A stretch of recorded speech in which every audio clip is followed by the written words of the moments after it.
Hello বন্ধুরা, তো চলে এসেছি আবার একটি বিশেষ গুরুত্বপূর্ণ আপডেট নিয়ে।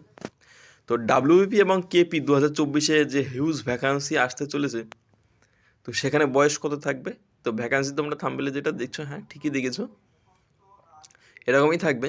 তো তবে এর থেকে কম হবে না, কিন্তু এখানে বয়স কী দেওয়া থাকবে? তো যোগ্যতা সবাই যেন কনস্টেবলে মাধ্যমিক পাস থাকে।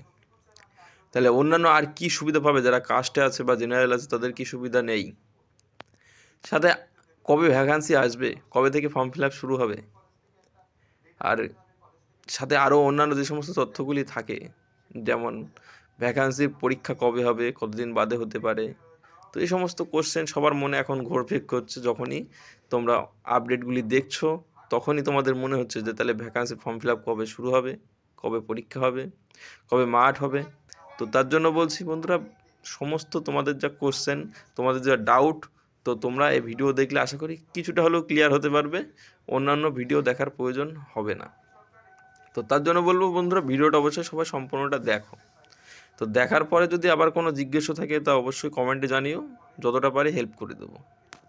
তো ভিডিওটা সবাই সম্পূর্ণটা দেখার পরে যদি কোনো মনে হয় জিজ্ঞাসা বা কোনো সমস্যা মনে হয় তাহলে অবশ্যই ডিসলাইক করো, যদি পছন্দ না হয়। আর যদি পছন্দ হয় অবশ্যই লাইক করে দিও, এবং হেল্পফুল মনে হলে বন্ধুদের সাথে শেয়ার করো যাতে তারাও আপডেটটি পেয়ে যায়।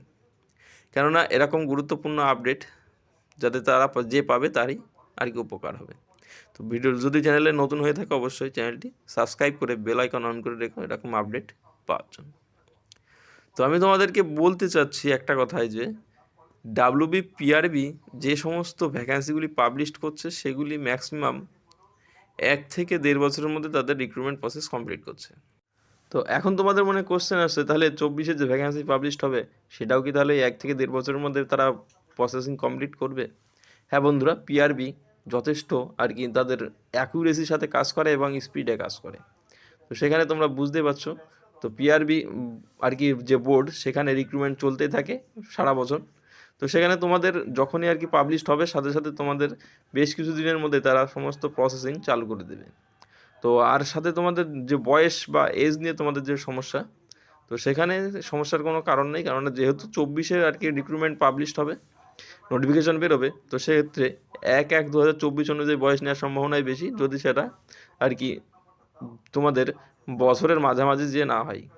তো এখন তাহলে কোশ্চেন বলছো তোমাদের মনে আসবে, তাহলে দাদা কি বছরের মাঝামাঝি যে এখন কোনো সম্ভাবনা নেই? তো বছরের মাঝামাঝি যাওয়ার সম্ভাবনা খুবই কম, কেননা সামনে ভোট। তো ভোটের আগে একটা ভ্যাকান্সি, আমি আগের দিনও বলেছি যে ভ্যাকান্সি বেরোবে, তো সেটা খুবই আগে শীঘ্রই বেরোবে, কেননা আমাদের দেশে এবং রাজ্যে আমরা সকলেই জানি ভোটমুখী সমস্ত কাজ হয়। তো সেটা তোমরা পজিটিভলিও নাও আর নেগেটিভলি নাও, এটা কিছু করার নেই, কেননা যেহেতু আমরা প্রজাতান্ত্রিক দেশ, তো সেখানে এটা হওয়াটাই স্বাভাবিক। তো সেখানে তার জন্য আমাদেরকেও প্রস্তুত থাকতে হবে সেই সুযোগটাকে কাজে লাগানোর। তো এখন তুমি যে পরীক্ষা দেবে, যে আর কি ফর্ম ফিল আপ করবে যারা, তো তোমাদেরকে আমি যে বা যারাভাবে বলছি, কেননা পরীক্ষা দেওয়ার জন্য তোমরা কি প্রস্তুত আছো? যদি এখন 15 কেন 20,000 ভ্যাকান্সি বের হয়, তুমি যদি পরীক্ষায় বসো তুমি কি কোয়ালিফাই করবে? পিলি, তারপরে ফিজিক্যাল, পিএমডি, পিইটি, সাথে তোমাদের মেন ইন্টারভিউ কমপ্লিট করে তুমি কি মেরিটে তোমার নাম নিয়ে আসতে পারবে? এরকম প্রিপারেশন কি তোমার আছে? তুমি একবার নিজেকে জিজ্ঞেস করো। যদি নিজেকে জিজ্ঞেস করে তুমি তোমার অ্যান্সার পাও তাহলে তুমি জানবে হ্যাঁ আমি প্রিপেয়ার আছি। তাহলে তোমার 1,000 কেন 2,000 কেন, যদি 100টাও বা 10টাও ভ্যাকান্সি বেরোয় তার ভিতরে তোমার নাম যদি তুমি সেই কনফিডেন্স পাও, তাহলে তুমি সেদিন থেকে তুমি নিজের থেকে পুলিশ হয়ে যাবে, নিজের মন থেকে। তো তার জন্য বলছি বন্ধুরা, নিজের যে প্রিপারেশান আছে সেটা তোমরা কন্টিনিউ রাখো। তারপরে পিআরবির কাজ পিআরবি করবে, যখন তোমাদের ভ্যাকান্সি পাবলিশড হবে তোমরা পরীক্ষা দেবে, ফর্ম ফিল আপ করবে, সমস্ত কাজ তোমরা করবে। তবে নিজের দিক থেকে তুমি তোমার 100% কেন তুমি 1000% রেডি থাকো। যদি 100টার মধ্যে একটা ভ্যাকান্সি তোমার লাগবে, তোমার একটার বেশি ভ্যাকান্সি তো তুমি নিতে পারবে না বা অন্য কেউ নেবে না। তো তার জন্য বলবো ভিডিওটা তোমরা যেরকম দেখলে, যদি ভিডিওটা ভালো লাগে লাইক করো, আর যদি ভালো না লাগে ডিসলাইক করে দিও। তবে নিজেদের প্রিপারেশন চালিয়ে যাও। যদি যে নিজেকে সাহায্য করতে পারে তাকেই উপরওয়ালা ভগবান সবাই সাহায্য করে।